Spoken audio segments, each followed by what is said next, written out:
的，让我们欢迎主持。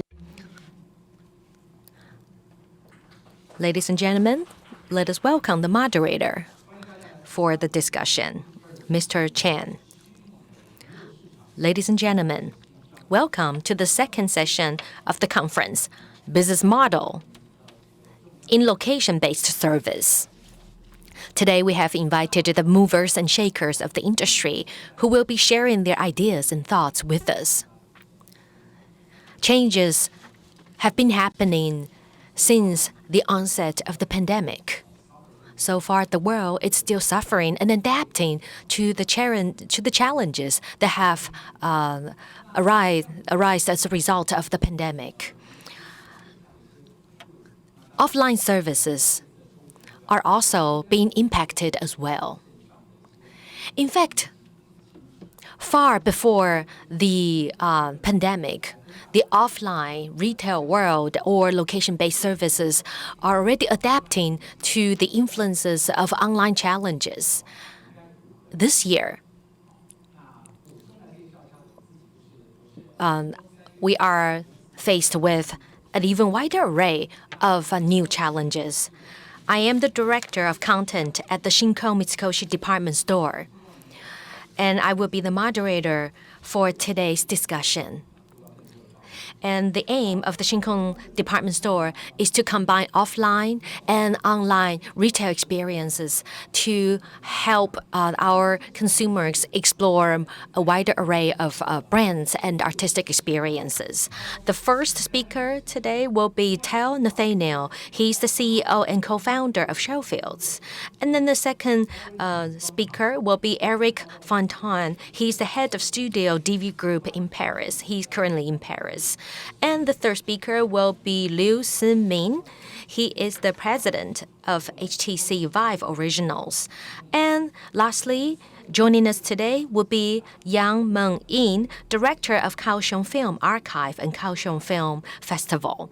The first two speakers will each speak for 15 minutes, and president of HTC Vive and the director of Kaohsiung Film Archive will be joining us during the panel discussion. We will also, at the end of this morning's program, leave about 10 minutes for the audience to raise questions.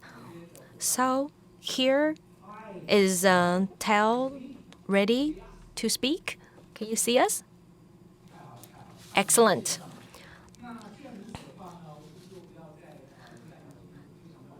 Since Tel is ready, without further ado, I will turn the program over to Tel.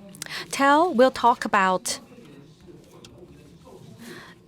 the effects, positive and negative effects of a pandemic on the future of retail. Please go ahead.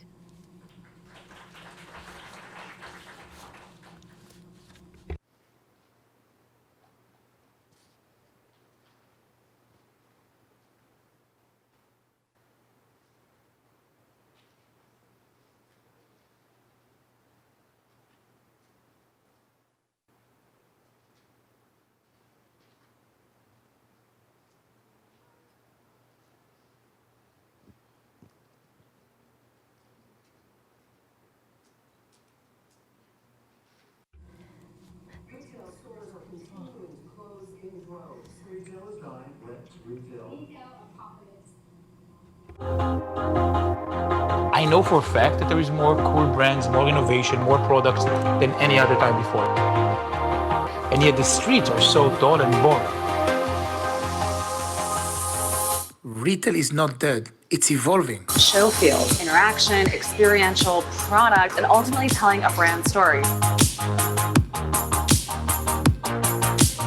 Brands are being experienced and interpreted into new retail environments. You had to think through all the operations and logistics and then start from scratch to build that experience. And with Showfields, of course, you get kind of a helping hand the whole way. So what Showfields is trying to do first and foremost is actually turn the process of going physical, to become as easy as opening a website. Showfields remains the only co-retailing space that truly dedicates and gives time and space to individual brands.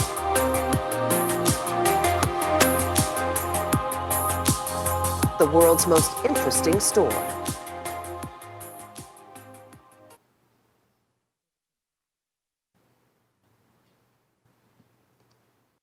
Tao, can you turn on your mic? We can't hear you. Can you turn on your mic? Thank you. 要跟Nathaniel 先生讲一下。 We were not able to hear you. Can you speak now? Let us see if we can hear you.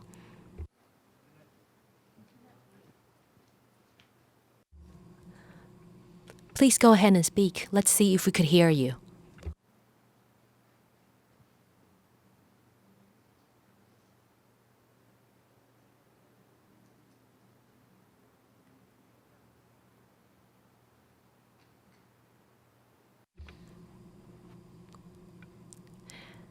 Is your microphone on mute? Can you check your mic? We still can't hear you.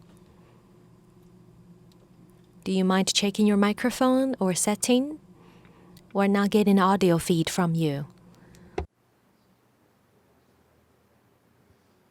好，通常这个时候呢，就是主持人要负责来稍微。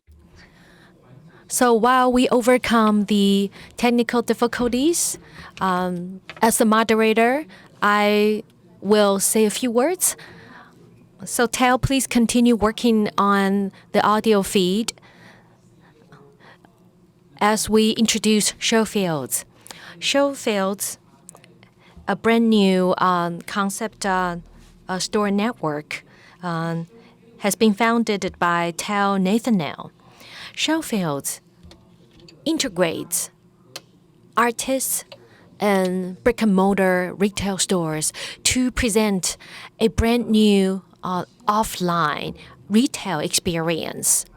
I had already gone over his presentation slides, and I look forward to his presentation as much as you do. Ever since the founding of Showfields, as many as 100,000 visitors have flocked to Showfields outlets. Despite the effect of the pandemic, Showfields are still outlets are still growing. For example, recently, Showfield is opening up its new outlet in Miami. Showfields combines existing shops, brands, fashion brands from all different industries, and matching them with the local art artists to create a three-way collaborative partnerships. Interestingly, Shinko Mitsukoshi Department Store is in fact engaging in this sort of partnerships, working with local artists. Next year, we're celebrating our 30th anniversary. And in the outdoor area of 811, we are currently putting on a one-of-its-kind new performance in collaboration with the U Theater. Normally, U Theater performs in the National Theater, or sometimes they perform in remote mountainous areas. However, in working with the U Theater, we are able to bring their popular performance to A11 building of the Shinko Mitsukoshi. Shinko Mitsukoshi Department Store A11 building was established in 1991, and in fact, we are also using the indoor space and the outdoor space to present a wide array of artistic installations. Now, let's see if we can hear Tao Nathaniel. Yes, we could hear you. Please go ahead. Sorry, we apologize for the inconvenience. Okay, so hi everyone. My name is Tal, and I'm the CEO and co-founder of Showfield. Born and raised in Israel, and around 8 years ago, I had the fortune to move and relocate with my family to New York. I remember that day that I heard that I'm going to move to New York, and I was excited like at 3 years old before they're going to Disneyland, expecting to come to this country and see so much magic and see the streets filled with so many beautiful and interesting things.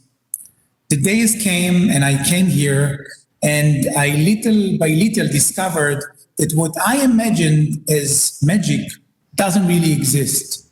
It didn't exist in the way that I was hoping so. Little by little, I then discovered that what I felt is magic was scattered into small pieces, but rarely fine together. So before I explain to you what Schofield is, I want to spend 1 second about why does Schofield exist. Schofield came to this universe with one mission, and this mission is to spread magic to the lives of as many people as possible. We define magic as a feeling. It's a feeling you get when you discover, you experience something for the first time. And at that moment, you are altogether inspired, amazed, engaged, and connected. You feel like you belong. When those things happen together, you get that feeling that you just are so excited and you want to share. Unfortunately, this feeling that used to be much more accessible is today not. And this is why Schofield basically came to life. So if I need to describe shortly what Schofield is, we refer to Schofield as the most interesting store in the world. And I'm not saying interesting because I believe that Schofield is interesting. I'm saying interesting because I believe that we live in a time where there is actually more beautiful brands, artists, products than any other area in history. And yet it is so hard to find them. So the idea of Schofield is actually to allow customers to discover, connect, and shop brands and artists that they couldn't see until today. We started our way with our physical store in New York. The first store here to your left, located in 11 Bond, around 1,400 meters. And our second store actually opens tomorrow. I'm talking from that store right now. That's the store in Miami. Also the same size. When we think about Schofield, Schofield is made of two words. Show, which is basically 50% of our space dedicated to artists, community, content, connection. This is where we pour magic. And Fields, which is basically our product. Fields is those areas where we are able to dedicate to those brands. This is where they tell their story in a very immersive and beautiful way. So I'm going to share with you for a few minutes how we went about this journey and how we got to where we did. And then we'll talk for another few minutes about what was the effect of COVID on Schofield and how we perceive the effect of COVID on retail itself. So when we just started Schofield, the idea was we wanted to create a very interesting space. We wanted to create the most interesting store in the world and bring to life brands and products you couldn't see until before. The challenge was that until that point, retail is really not accessible. It is really hard, it's expensive, and it's really not available for the majority of brands out there. So our solution was to first and foremost try and simplify the process of going physical and make it as easy as opening a website. So today, when we invite the brand to join to Schofield, we actually remove all this friction and we take them to their process of opening a store. Our team design, staff, builds, create a moment that tells the brand story in a very, very, very immersive way. And on top of that, we also infuse their space with every technological tool that you can imagine. Every tool that helps them understand what happened in that space and to capture the behavior of customers in that space. The result of that effort actually led us being able to work with 300 brands in the last 18 months, almost 2 years since we just opened. Brands who are, as small as just brands who started 2 weeks ago, to brands who are the leading categories like Amazon, Shopify, Perrier, and so on and so forth. The second challenge we were facing when starting with Schofield, as I'm sure you can all understand, is that we wanted to create a space which is on one end very inspirational, but also we wanted to create something that would look authentic, something that would look as like customers can relate to. We are very much trying to, stay away from what is called like Instagrammable moments. Customers today understand very quickly what is authentic and what is not. So we asked ourselves, how can we create something which is both scalable, but also staying interesting to customer? Our solution was to actually double down on our relationship with artists. So for the last 2 years, we've actually partnered with over few hundred brands and created relationships with them, which basically turns Showfield into a stage for them. Every moment in the store is actually a moment where tells another story of an artist. We basically partner with artists from all over the world. We give them the stage, we give them the tool, we give them the resources to create that moment that they can tell their own story and they can convey their own message. So there are no moments in the store which are like, oh, this is just like this great moment to take a picture. Behind every moment, there is a very strong and very meaningful message. Those are some pictures from our stores in New York, as you can see so far. So every moment here, which got hundreds of millions of impressions over the last year, are actually moments which were done by different, various, unbelievable artists, which we were able to create. So as I said, the result was being able to very successfully give a stage and empower all of those artists. So this is like a little bit about Showfield. Now I want to touch a little bit about what we think is going to happen next and how COVID affected our business, but basically retail in general. So I think that very interesting point is actually going back in time for a second and look at the year 2001. At that moment there, when the dot-com bubble just exploded, every newspaper around the world said e-commerce is dead. How weird it is for us to imagine e-commerce is dead. And the same feeling or the same kind of environment is basically around retail today, right? People are saying that retail is dead.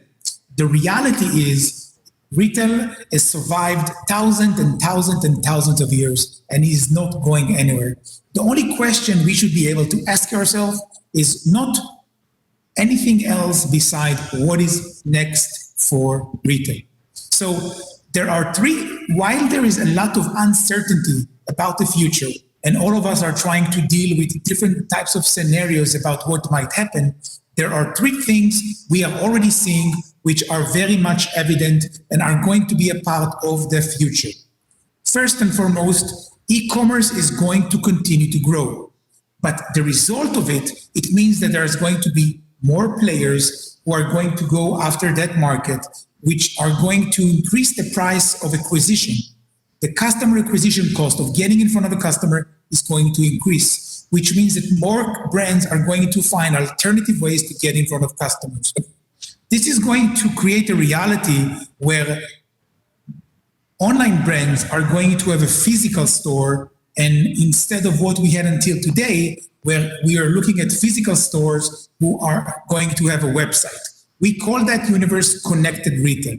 The second trend is flexibility. It doesn't matter if you're a small brand or a big brand.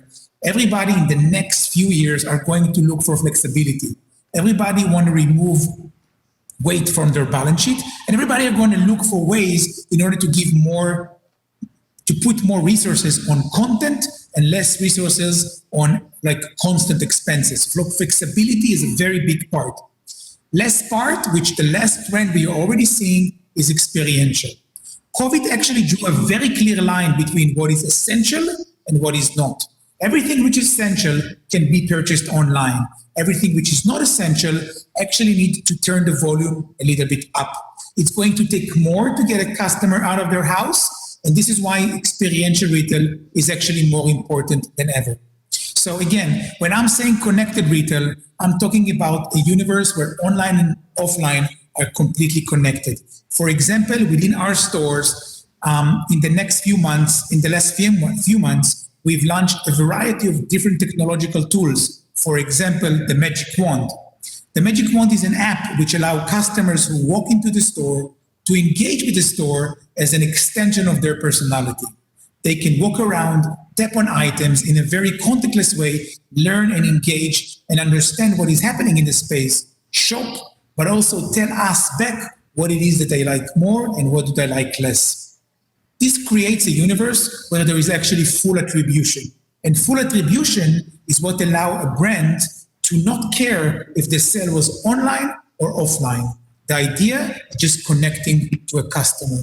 Flexibility, as I said, also very, very important. For us, what it means is that we allow brands not to sign 15 years of lease when they want to go online, but actually be able to have the flexibility to open a store and commit to 1 month, 2 months, 3 months, and so on and so forth. So giving them flexibility, but not only on time, also giving them flexibility around space. Do you want to take 1 square meter, or do you want to take 100 square meters? So giving full control to the brands, not only around time, but also around the space.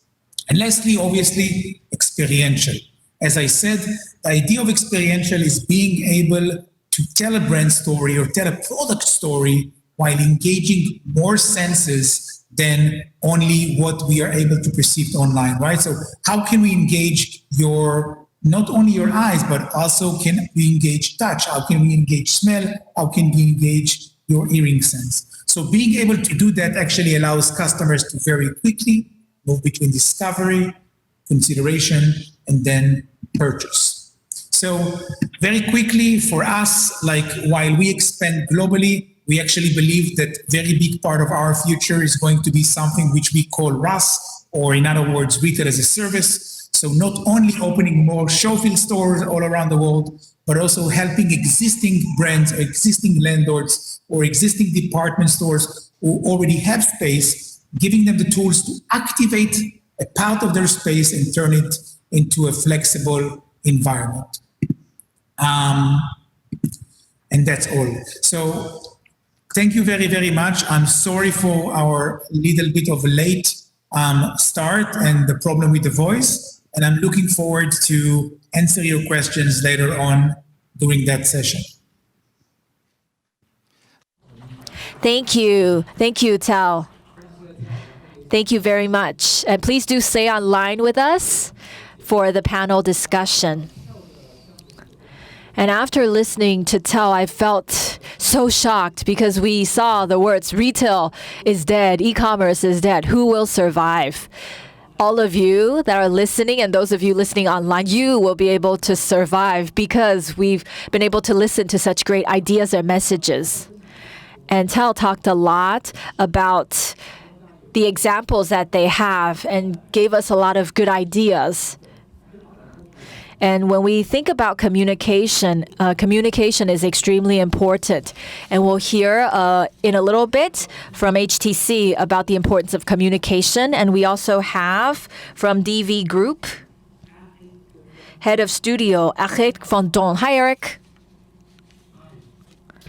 Can you hear me correctly? 是的，我们的 Yes, we can hear you loud and clear. So, Mr. Fonton, please go ahead. Eric will be talking about virtual entertainment market, new business model strategies. The floor is yours. Yeah, thank you. Hi. Yeah. First, sorry, it's 4 a.m. in the morning in Paris, and I just celebrate my wife's birthday today. So, excuse if I mess up a bit my speaking. So, hi everyone. My name is Eric Anton, and nice meeting you all. Just first, a bit of context about who I am and why we are talking today. I have a background in traditional movie production. Is an example of several production I did over the years. But I always had a thirst for new technologies like light field capture. I used to work with Lightro. I'm fascinated by real-time performance capture and digital humans, and we'll talk about that a bit later. And obviously VR and then XR as a really, really interesting technology. So I joined DV Group in 2018. And just to give you a bit of context, their main activity was creating innovative 360 VR and XR experiences for mostly retail and luxury brands like Vuitton, Chanel, Prada, etc., etc. So to give you a quick look at what was the creative background of DV, and by creative I mean retail, commercial, is a small show reel.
as I was saying, I joined DV Group in 2018 to start their content unit called DV Studio.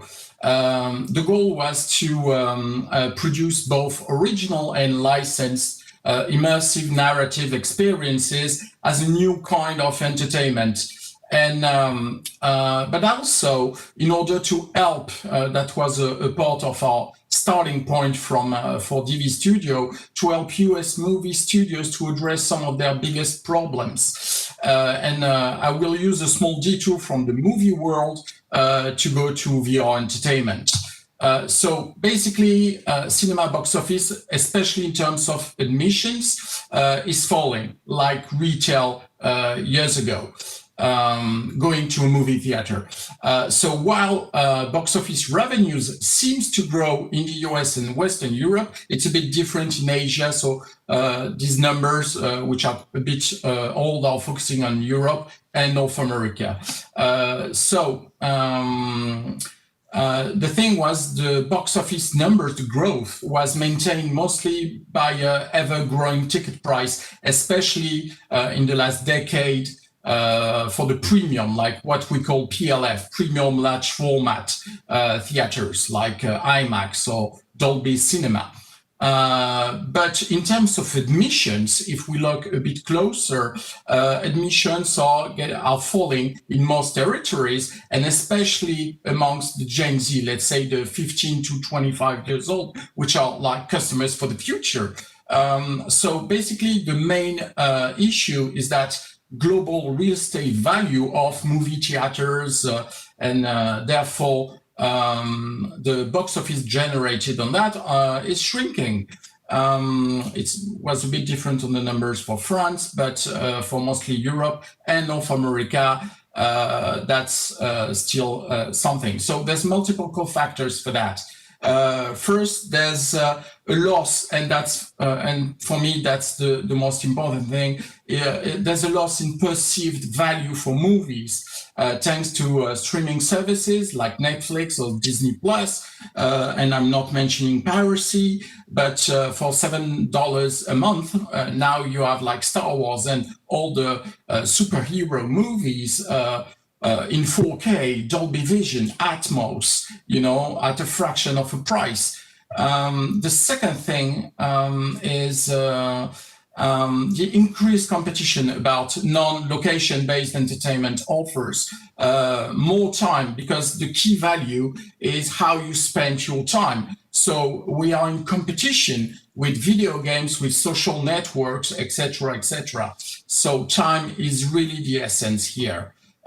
And so, as Tal spoke about a bit earlier, as for retail, we really need to rethink the global out-of-home experience against basically the main competition, as I was mentioning, Netflix or Disney Plus, is against everything delivered at your doorstep. Basically, Amazon, AliExpress, etc., etc. Why bother going to a retail store if you can have everything at home, entertainment, and the useful tools from everyday life? So DV thought about a solution, not the solution, but one solution in 3 steps. First, it's create new forms of experiential entertainment. So basically, we need to increase and rethink a new format based on location-based, immersive XR for cross-reality experiences. Then when we have figured out, let's say, that this format, we need to test and then scale up a sustainable business model, because that was in the previous years, one of the very, very big issue for VR entertainment, if I put aside VR gaming. I'm more talking about narrative experience or narrative-driven experience. So, and we need to, by scaling up, I mean, we need to go from single user experience to stadium scale, capacity or almost stadium scale. I will show you a bit later on that. So the third step is to deploy dedicated venues of a new kind with different footprints let's say, give an answer to like retail stores are dead, what will replace retail stores. So we need to adapt venues from small retail store footprint to, let's say, theaters, could be live stage or movie theaters, and of course, next gen malls.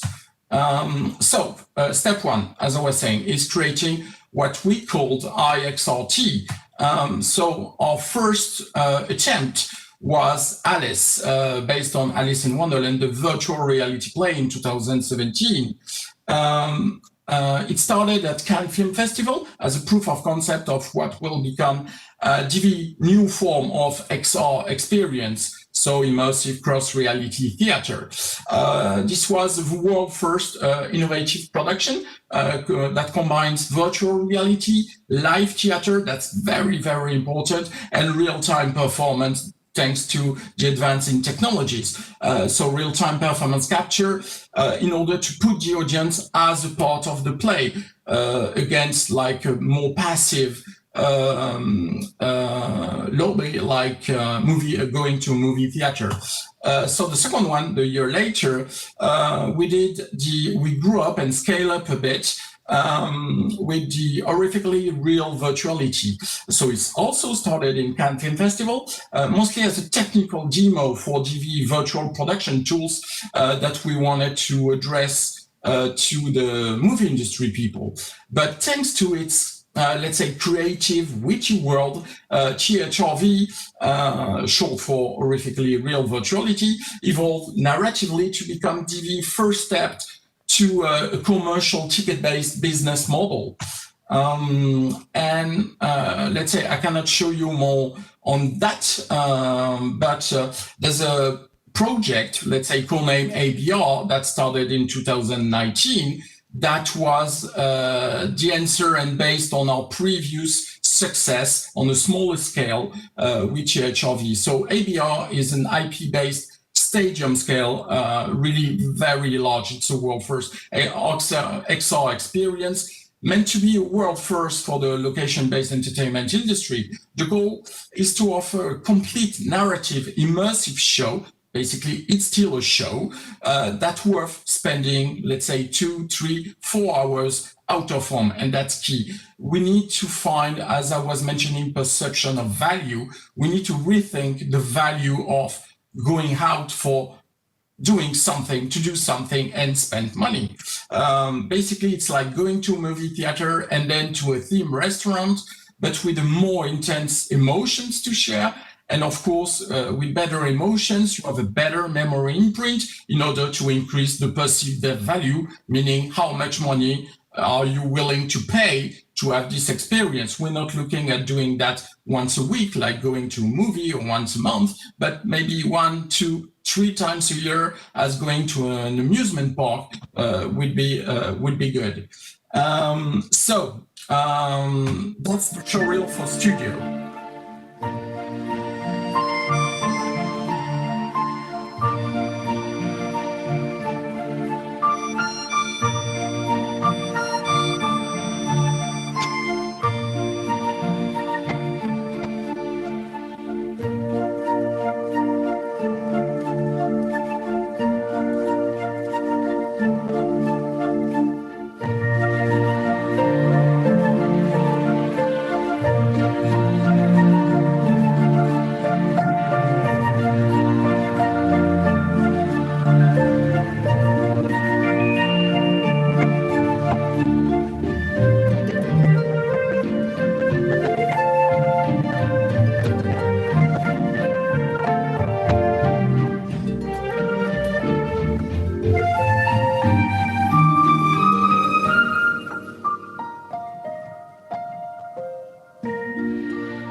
So the step 2 is business model.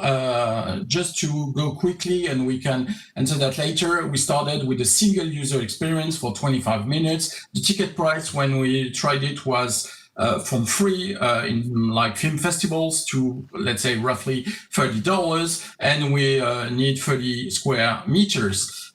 It's not sustainable as a good business model for that.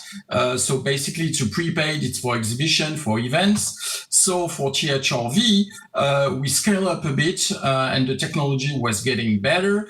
Between 6 and 12 guests, we can go up to 15. The experience is roughly about 1 hour, and the ticket price was, and we deployed that in Canada mostly, between $30 and $70. And we need, depending on the number of people, between 100 and 200 square meters. We basically, if we exploit that for between 1 and 3 months, we can break even and even make a bit of money, but not huge money to just cover the cost of deploying all that with the technicians and the live actors. But the good thing is with ABR, so the more stadium scale, basically it's 240 or more guests per hour. The main show is about 90 minutes per show, and you have a complete experience of about 3 hours with the pre and the post show. The ticket price is dynamic pricing between $70, and it requires a larger footprint. The flagship that was supposed to be in the US is about 9,000 square meters, but we can start with 1,000, and it's highly profitable. The key was really to increase the throughput of guests per hour combined with a high perceived value in order to get a higher ticket price, so better revenues. And the step 3 is about dedicated venues. So basically location is key, as Tal mentioned earlier. So we need to identify the markets that can welcome immersive cross-reality theaters, countries, cities, areas, buildings that need to tell something, tell a story, and obviously have a good market for a good local market. So the second is to take time to secure good local partnership. That's also key, especially operators can be local investors and obviously real estate owners, and there's new business models to deal with them. And third is to invest in training local crews and in local co-production to feel more close with the local customers.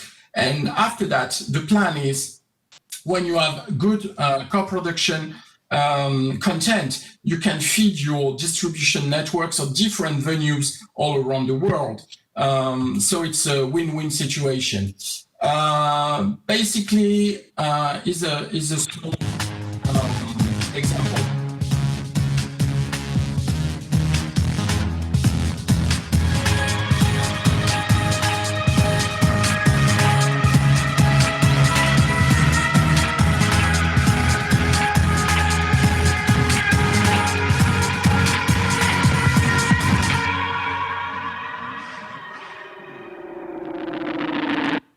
So this is Black Maze. This is a concept for lesser than the really, really big in the US for the movie studio called Black Maze. It's the first immersive cross-reality theater.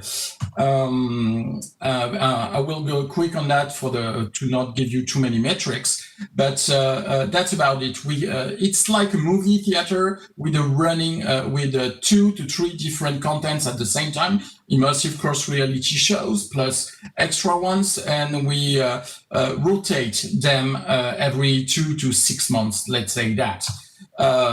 So in 2019, just to summarize, location-based experience, the XR business is growing fast, really. There's some numbers from 2019, mostly for the US market. So from Broadway's, from Live Nation, and globally, the immersive entertainment growth rate was about 8%. So it was good business. But in 2020, COVID stopped completely location-based entertainment as a bit retail, for obvious reason. So how do you adapt? And it will be, let's say, a world first announcement for you guys at TCCF this year. We take you to the next level. So introducing, and that's very, it's a first, so I won't be sharing too much stuff on that. Something called Project Nino. Basically, Nino is to create sensible human connections through live digital doubles. We provide virtual human resources solution for many industries. Could be virtual production in movies or TV shows, remote work, events, retail, call centers, and so on. And our solution obviously combine the power of the cloud and artificial intelligence, but in a new way. So if you want to know more, just send us an email at hello@nino.ai. Thank you.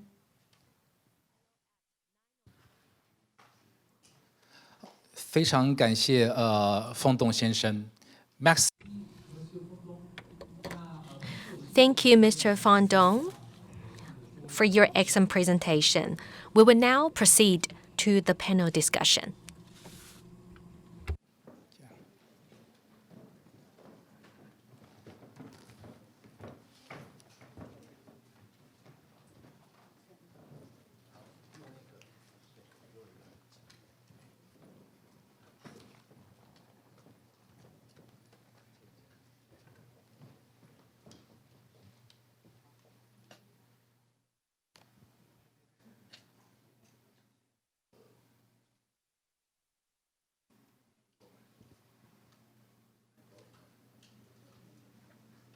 It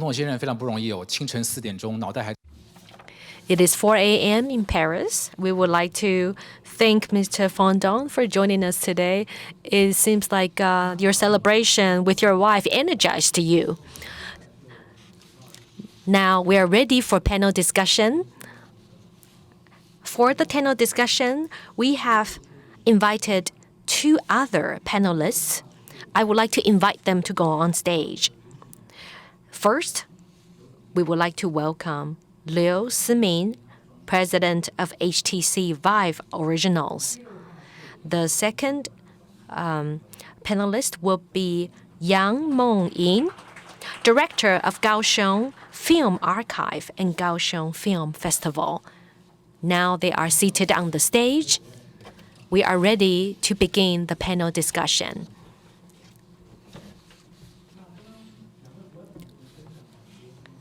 The 2 speakers from overseas talked about their experience and successful cases in overseas market. They also talked about the business models, particularly extremely successful and feasible business models. I would like to ask Liu Simin, president of HTV Vive Originals, to say a few words. You started out as a producer. Now you are working for the Vive Originals department of HTC. So I would like to ask Ms. Liu to talk about your Mr. Liu to talk about your most recent projects.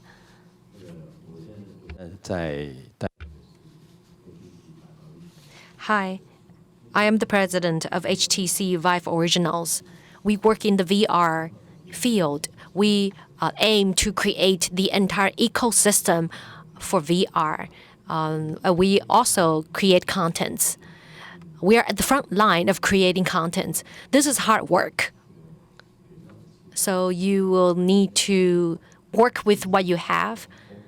You need to work with the supply chain and the distribution chain, the entire ecosystems. About 3 years ago, we have divided what we do into 4 areas. Number 1, VR content, development and production, including VR movie. We've been working with director Tsai Ming-liang. In 2017, our film won the Venice Film Award, and then we worked with Hou Xiaoxian. We worked with 5 different directors to create 5 different VR movies. In 2019, they won accolades around the world. We were invited to go to the Venice. I think we were nominated. We won 4 nominations at the Venice Film Award, and then and another one also won a special award. This year, we're working with even more directors. I think we are on the right path. The second area is music. If you're interested, please go to Shinko Mitsukoshi A11. We are putting on an exhibition there. We are working with the Organic Studio and Ampu. VR crossover with music is on the rise around the world. However, we are using 6 degrees of freedom concept applied to body sensory technology. You feel like you're flying around in this entire experience. In the future, we're going to use this to the live broadcasting of concerts. So you will be able to sit in your sensory chair and you'll be able to feel you're really there in the concert. And when it comes to animation, 2 years ago we produced the Gloomy Eyes, which is also in the Kaohsiung archive. And this year we are working with the local team to produce more animation. We worked with clay puppets creators from Taiwan. We are shooting these figurines frame by frame, 24 frames per second, and we're creating animation out of that. This is not a walk in the park. So whenever I talk to my friends about it, they think this is a very daunting task, and our team members work very hard. And the next area will be VR content platform, trading platform, blockchain platform. Why is it blockchain? This is to protect the IP, because the transaction is transparent, but the commodity is of high value and high price. We have worked with a Japanese producer to launch their products. And then we are also working on the platform to be licensing. And another area we are working on this year is that we are combining with volumetric photography to work on virtual concerts. We are making it as real as possible. I'm not saying that the others are not real, but we will be working on APP, VR, PC. And the next area will be offline distribution channel. This is hard. Like what Eric had said, if you cannot create enough incentives to lure people out of their house, to make them feel that this product has the value to lure me, to make me leave my house and take money out of my pocket to pay for it, the product is not going anywhere. And this year at the Venice Film Festival, because of COVID-19, we came up with a new idea. Since we are not able to do many of things that we do in Venice, so we have worked with 14 partners to launch projects in 15 cities. And we're doing little projects in 15 cities in 14 different countries. So we are working with Guobin Theater, the oldest theater in Taiwan. In its heyday, the theater could accommodate 6,000 people. It's unthinkable today to imagine that 6,000 people would cram into a theater. So we are working with the theaters and Changchun theaters to launch our VR film screenings. So this is a recap of what we're doing now. Thank you. Wow, thank you so much. We heard that be it content or trading or platform or distribution channels, you've seen wonderful results and is still progressing. And next, I would like to invite Ms. Yang, Director of Kaohsiung Film Archive and Kaohsiung Film Festival, to talk about what you've been doing. So first of all, let me introduce myself briefly. I joined the Kaohsiung Film Archive in 2011, and we showcase traditional films. I say traditional because that's different from the films we're talking about, VR films. And the reason I entered the world of films is because I worked on a short film made by Kaohsiung, and my boss said to me, let's do a VR project, even though it's still a short film. However, if we do it in the VR mode, it's completely different from traditional films. The way that we execute has to be connected to technology, and that is totally different for the artist. And when we enter the world of VR, it became something that took on a life of its own. So when we start from content and then end up in putting up a venue to showcase for it, the difference between us and HTC is that we don't have headsets. And I think HTC enjoys the strength in that field. You are the top brand in Taiwan and also in the world. And at least in Taiwan, I think HTC is definitely a leader of the leader of the pack when it comes to VR. And let me share with you what we have done. Starting in 2017, we started producing short films, working with director Xu Hanqiang, and he was actually shortlisted in the Venice Film Festival. And his works can be seen in the exhibition at TCCF, so please do seize the opportunity.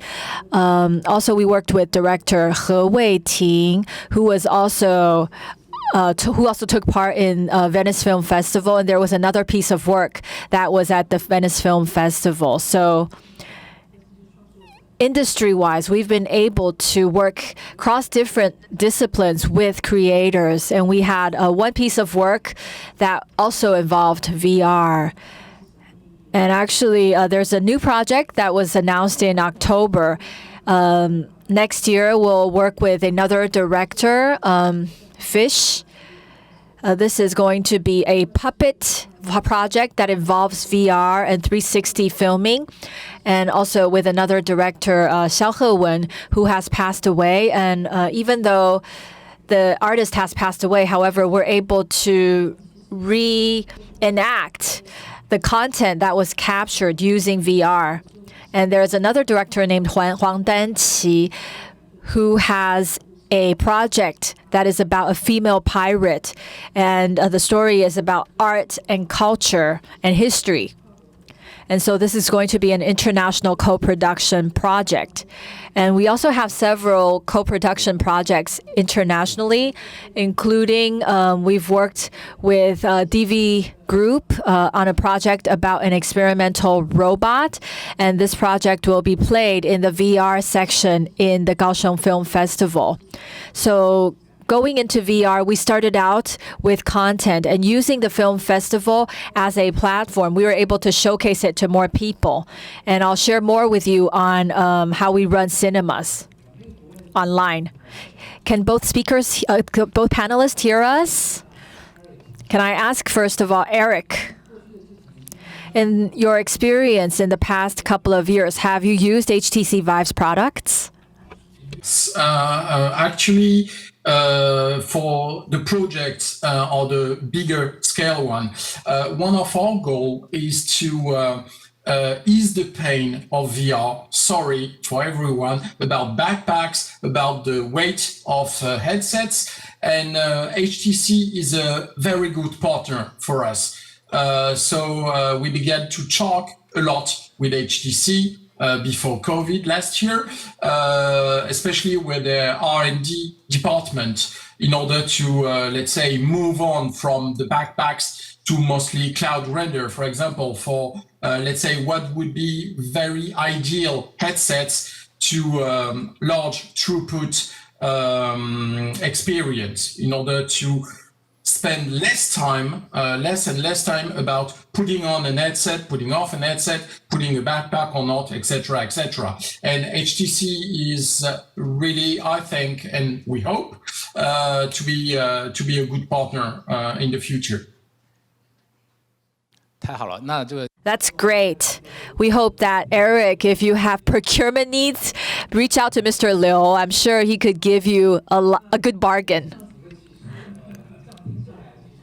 So after listening to what you've been saying, a lot of you have backgrounds in video and filmmaking. So I'd like to ask Tal, who's in New York right now, we see a lot of projects taking a video content and displaying it in physical space. So based on what you shared with us in many of your past projects, they don't necessarily involve video, but objects, physical objects. So can you share with us on why that is unique, and can you elaborate on how you operate? Thanks.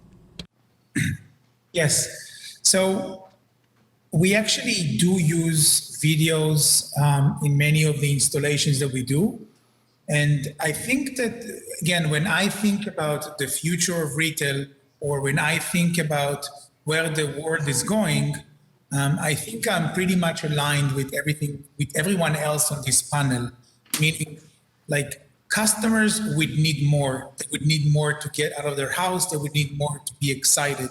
And I think that the idea of experiential is a very big part of the future. If it's physical or if it's digital, customers will just need much more experience and obviously more value. I can tell you that in our store, in the physical experience that we create, we make sure to actually both combine visual content, which is like projection mapping or physical experience or any other form of video, but also connected with different other senses, like like touching or smelling or hearing. So we are really trying to connect all of those senses into one moment, but using it actually as a way to discover brands and products, and not necessarily with a wider narrative, but specifically about the brands themselves. Thank you. For human beings, it's not easy. There's reality, there's AR, there's VR, there's MR, there's XR, so many realities that we need to deal with. And that is a kind of immersion in itself. And I'd like to ask Ms. Yang, for the Kaohsiung Film Archive, when you work with immersive content, how is that different from the traditional film content that you work on? Actually, in terms of actual production, it's a 360 environment. Traditional filmmaking is only 180 degrees. So in terms of execution, we need to focus on the 4 dimensions, the up and the bottom. We need to think about the technology, and there's so much more calculation involved. So in execution, when we run cinemas and also when we do the programming and the planning, that's quite different from traditional films. I would say it's a large visual showcasing venue, more like a museum in a way. So when we think about the film festival, when we try to market it, it was frustrating in the beginning, I have to say, because in terms of the execution, we weren't able to break even in the beginning. But actually, after operating it for a couple of years, if we see it as an exhibition, more as a film festival, it's easier that way. Meaning that in terms of the venue, when people come into the venue and they have that immersive experience, I think beginning with entering the venue, the experience begins. We need to provide that kind of immersion. So that's something that we learned along the way. I'm sorry that it took us 3 years to learn that. So when you think about the cinema as a exhibition venue, what kind of hardware facilities are needed that is different from traditional cinemas? Actually, we needed to overcome a lot of technological and also facility barriers. We worked with HTC, and I'd like to thank them for their support and sponsorship. In terms of the exhibition, we weren't able to procure so much equipment in the beginning, so we needed to work with certain partners. And then we discovered that for each project, it's customized in terms of the technology that is needed to support it. So if we worked on a certain project from a country, we needed to cater to their technological needs. So in terms of actual production, we needed to overcome a lot of technology barriers. And we also needed to take into consideration the venue, the space, the volume. And we needed to have everything to the highest specs in that regard. So in terms of operations, you needed to think about the software and the hardware working together. And that reminds me of how Mr. Liu used to work in the culture circle. And Cross Strait, you have a lot of experience in films and videos and also music. To make a VR film, the concept itself is completely different. You don't have, I think, different scenes, right? And the content, it leverages technology, but human nature is of the most importance. Can you talk more about that? Well, let's look at VR in a more scientific point of view. One kind of VR is done by the camera using 360 degrees, so panoramic films are made this way. And also in terms of providing interaction, Unreal or Unity, it's kind of a 6-axis kind of VR experience. And in the space, the viewer can walk within. And the first type of VR is made by, for example, directors or cinematographers or people in post-production. But the second kind of 6-axis VR, the teams are usually made up of engineers, people that are well adept in interaction. So these are the two types of VRs that we are seeing as the mainstream. And these two types are new ways of storytelling or new ways of stories being unfold. The first year that we worked with director Cai Mingliang, I would say that the project was extremely suited to VR. There was another project that was about capturing people's daily lives. There's not much changes in people's daily lives. For example, you here, you're sitting in the conference room. You're not doing much. There's not much action. However, the project portrayed this kind of experience. And in this project, we had the character and there was a ghost in the film. The style and also the aesthetics of the space was really outstanding. So it was a good VR project. And the second year, we worked with another director and several other directors that worked differently. I remember there was a director named Li Zhong, and in his project, there was a character.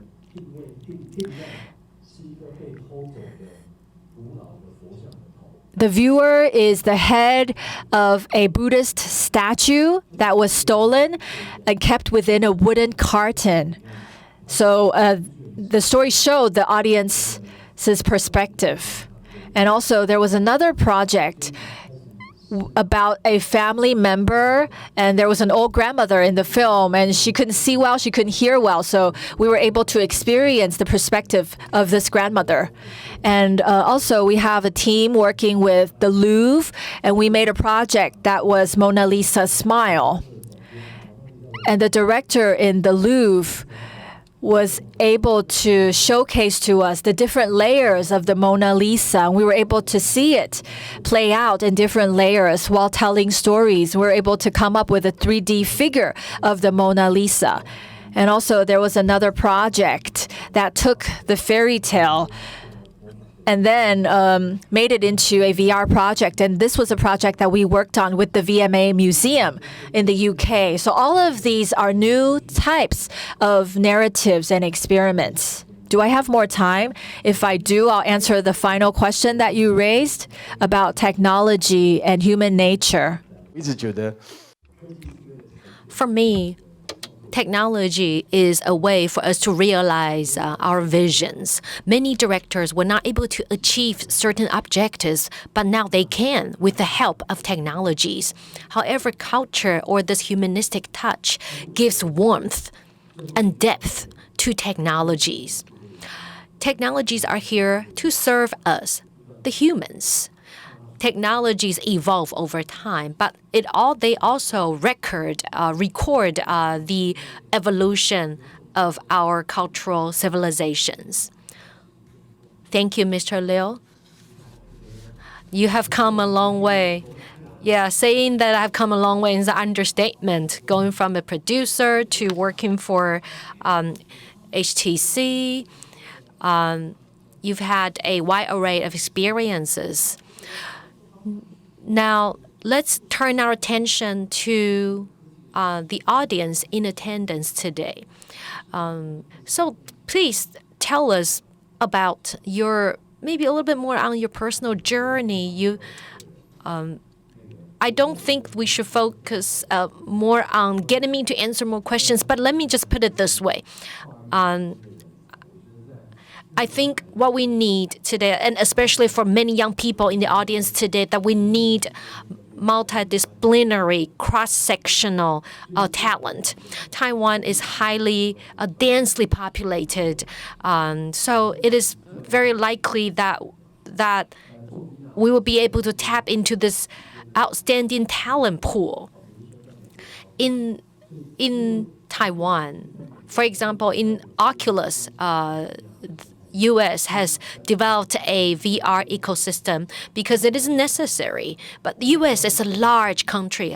However, HTC, we're based in Taiwan, but there is still a chance for us to establish such a ecosystem. But Taiwan is a small market. The ecosystem, the micro ecosystem is here. At the Venice Film Festival, Taiwan ranked number 3 with 7 nominations in the area of VR. Considering the size of Taiwan, this is quite outstanding. If you turn your attention to the education system of Taiwan, there is a lot of people being trained in technology as well as in art. So I see great potential in terms of being able to tap into the talent pool of Taiwan. For those of you young people in the audience today, whether you have background in engineering, technology, or art or culture, work in an interdisciplinary way. It's time for us to bring all the elements together. That would be the advice that I have for the young people in the audience. We are nearing the end of our discussion. The aim of the Creative Content Agency is to promote and stimulate the growth of all aspects of the content industries. In addition to the conference, there are also exhibitions going on in tandem with all these different events related to this fest, including those that are on display at the nearby department stores. I note that we are nearing the end of the discussion. Maybe I would just raise another question to Ms. Yang, Director of the Kaohsiung Film Archive and Film Festival. For you, whether it's for Kaohsiung, whether it's for the central government, what kind of role or roles should they play in order to facilitate the growth of the VR industry? In terms of VR, public or private sectors, there is the HTC, there's the public TV network, there is also the Creative Content Agency. These are the major private and public sectors players that are investing in this area. So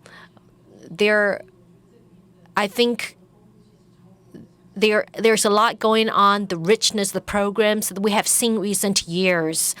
We have worked with many directors, and their potential is unlimited.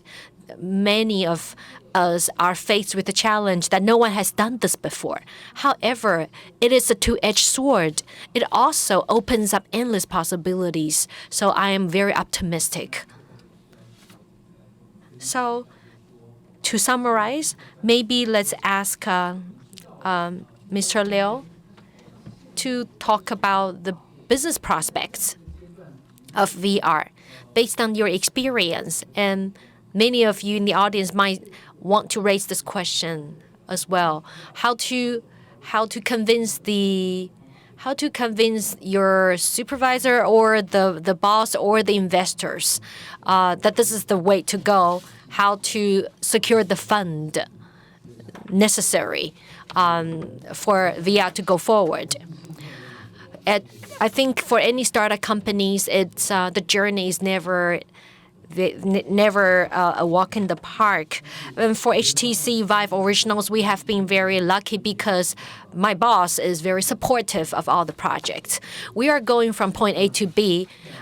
It only matters which route you take. For VR, for me, the momentum is building up. We're moving faster and faster. 8 to 9 years ago, when Netflix just entered the Taiwanese market, people criticized it. People do not believe that it will work. But within a few years, the entire ecosystem of OTT, Netflix, all these major platforms, streaming platforms, have occupied every minute of people's entertainment and life. So even before you realize it, the technology is already there. The trend is already here.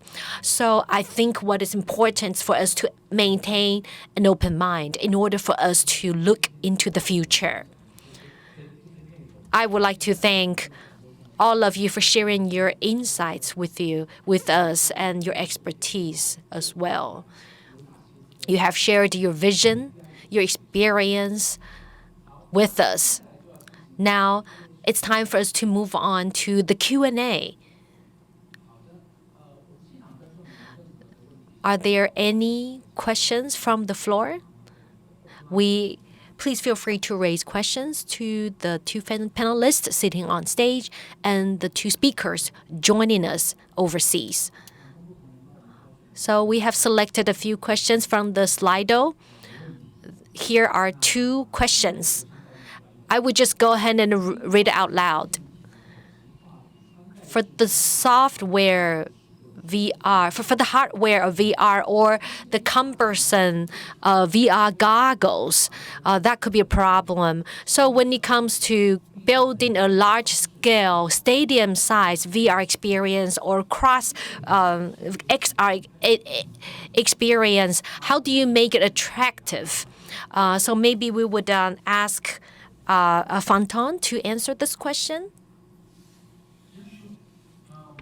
Okay, that's that's a good question, because that's a very, very big issue in order to get a wider, larger market and not just techno freaks and just enthusiasts about VR. So one way, and that is totally achievable right now and for the past year, is getting rid of backpacks. Like I'm just talking about VR, so real-time rendering. So we need computer power to do that, not 360 videos. So usually you use a backpack from different companies like MSI or HP, to name a few, but it's taking time and very precious time to just put on, put off the backpack. So now with local or totally cloud rendering,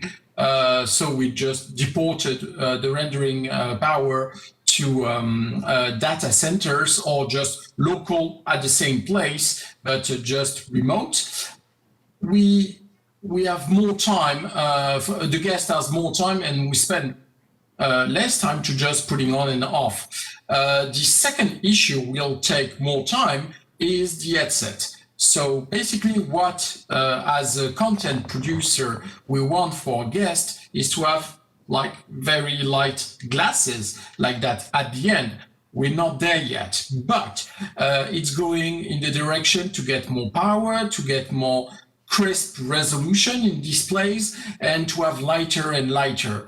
So for now, the new generation of headsets is going in the right direction, and I'm totally confident that in a few years, I cannot say exactly how many years, because the market still needs to grow for that. And one step is, HTC is going from the Oculus Quest 2, meaning it's a cheap, let's say about $350 standalone headset, which is lighter, and it's going in the right direction to get a better massive acceptance of the device, because that's one of the main issue, the weight. And so two direction. One is getting lighter and lighter in terms of VR headset, meaning fully closed. And the second one, which I believe a lot, is having a hybrid device between AR and VR. Basically, AR glasses are going to be a thing at some point in the future. So we'll see what Apple is doing with their AR glasses, I think next year. And in terms of acceptance for a wider market.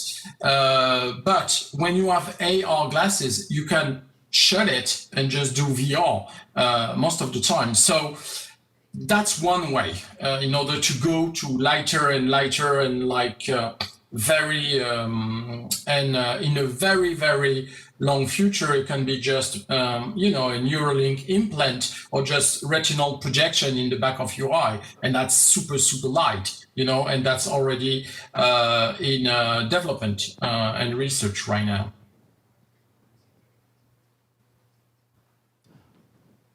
Does it answer your question? 有的，谢谢您。那我们是否能够也请纽约的？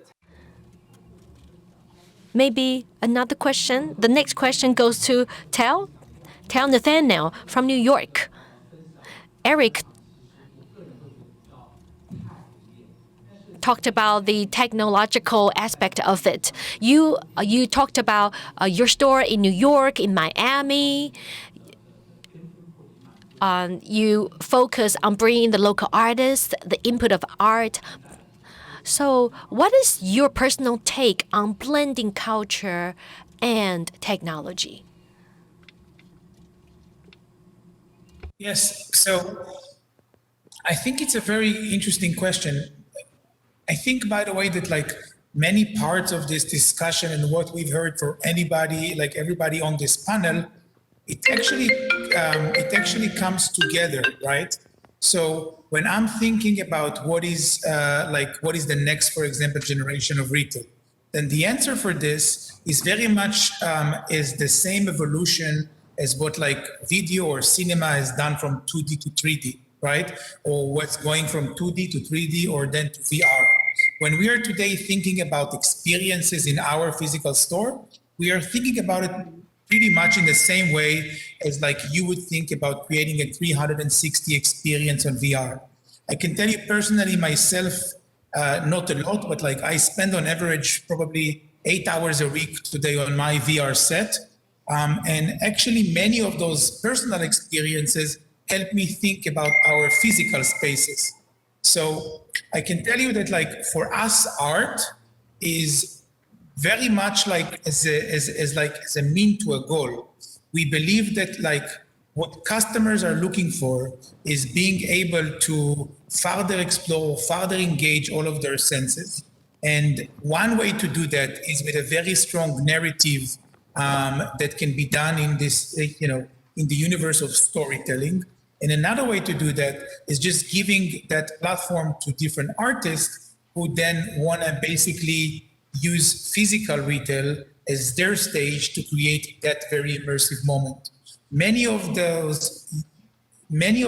moments that a customer have in our stores are a 360 physical moment, which engages your eyes, your ears, your scent, but are actually exploring or engaging a physical activation that an artist did. So it's just interesting to see how, where are those words are going together. And also I can very much relate to what is being said about what I think younger generation needs to look like. Multidisciplinary and thinking about spaces in different dimensions is completely where our expectations as customers are going, and what I think will be very much in need as times goes by. 的确，现在就是个跨界跟斜杠。 Right, it's all about crossing different disciplines. The last question, I think I'll have the two panelists from Taiwan answer. for VR equipments, they require high-tech standards. Do you think without these kind of equipments becoming popularized, XR, will it become the norm within the home? I think equipment integration,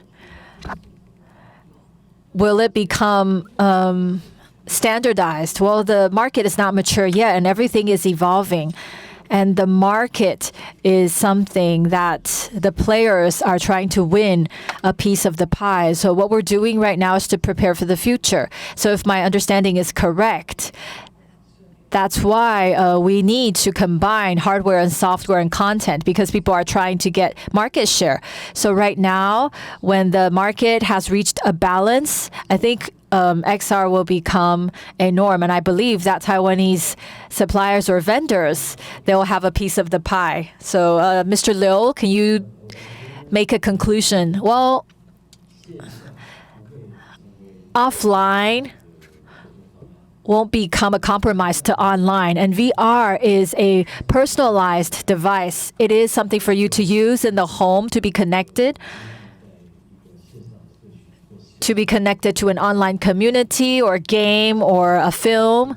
You can enjoy that kind of entertainment at home. So that is the direction we're pursuing. As for computing or for transmission speed, those wouldn't be problems because things move fast. But when it comes to offline, a lot of people, when they think about the offline, because our devices are not that popular yet, so we have a kind of middle of the road a solution, and it's still quite expensive and not that easy to access.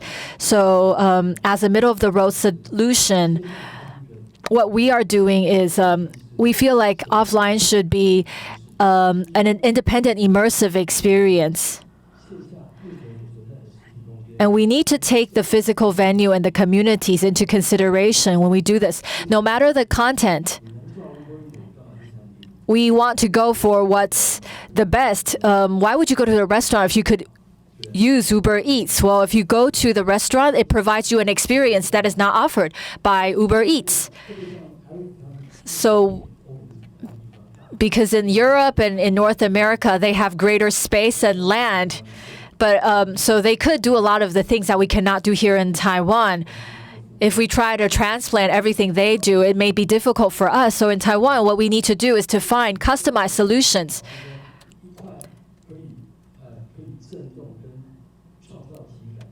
So if we're trying to go for a piece of space that can be seismically, that could provide a kind of seismic experience, and people could do a spacewalk on this space, we could generate this kind of collective experience where people can share with their friends and community. And so we can, as a group, experience together things that cannot be experienced otherwise. And that involves theater or drama experience. For example, in New York, there's a building called Sleep No More that's very hard to replicate in Taiwan. So we need to cater the experience to what we can offer locally. So I think when it comes to tech issues, those are the easiest issues to tackle. But in terms of the so-called soft issues, we need to customize things that is suited to the environment we are in and the culture that we are in, and to make modifications along the way, I think is the real challenge when it comes to creating content, but also the most interesting part. In this day and age, because of online services, we know that physical services have been impacted tremendously. And on top of that, there's COVID-19. So we are at a point of no return. There's no way of going back. I know that's quite hard to translate, but you get the idea. And we know where we're going, but we have no precedents or guidelines to follow. So we really need to co-work together to cope. So this is an environment that encourages to co-work across different disciplines and worlds so that we can generate more possibilities and expand our imagination. So this concludes this session on business model of content and location-based service. I'd like to thank you all for joining us.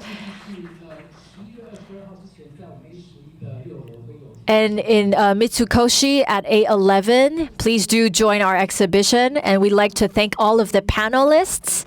We will take time for a virtual group photo along with all the participants in the room. So please wait for a few moments as we set up. Let's take a photograph with the two panelists that are online. So please look into the cameras. All right, smile.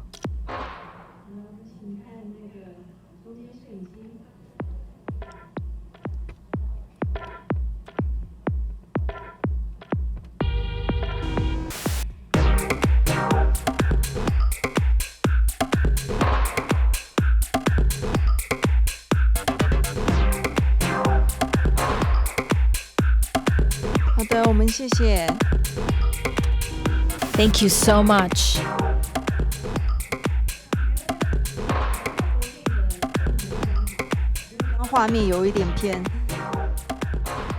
And also for the panelists from Taiwan, let's take another group photo on stage.